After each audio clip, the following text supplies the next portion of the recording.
community. Let me play what Chappelle is saying now. To the transgender community, I am more than willing to give you an audience, but you will not summon me. I am not bending to anybody's demands.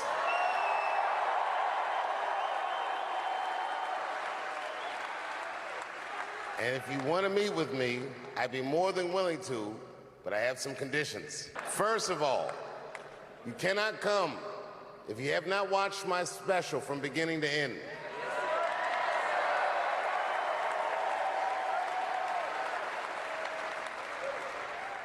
You must come to a place of my choosing and a time of my choosing.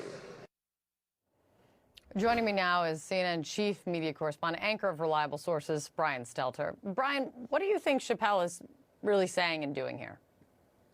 I think there's some real doubts about his sincerity in this message, and not only is he saying you got to come where I want to meet, but also he then goes on to say you have to admit Hannah Gadsby is not funny. She's a comedian, and so he is, I think, provoking his crowd and trying to go for some cheers with his fans. But I think there's real doubts about his sincerity. And right now, we're not aware of any actual planned meeting. But look, he goes on to say here, Kate, that he believes this is not about, about gay rights or about the trans community. He says this is about corporate interests and what I can say and what I cannot say. So he wants to be viewed as this warrior against cancel culture. And I think we're going to see these battles all the time. Practically every day, there's another version of this kind of dispute about what is going to be accepted, what's not going to be accepted by institutions when it comes to free speech.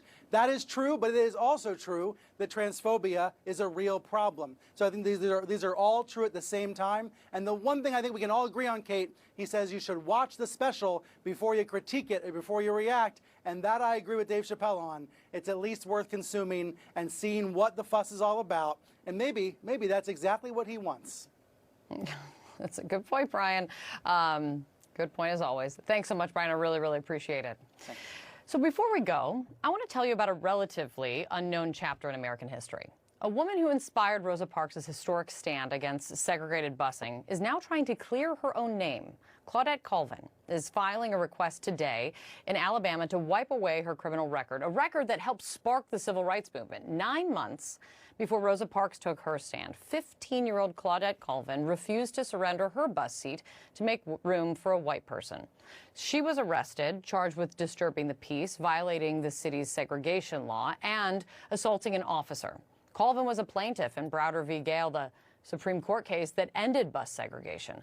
But despite all of this amazing history, Claudette Colvin still has a criminal record, and she still isn't as widely known as really she deserves. Earlier this year, she sat down with my colleague Abby Phillip to talk about why.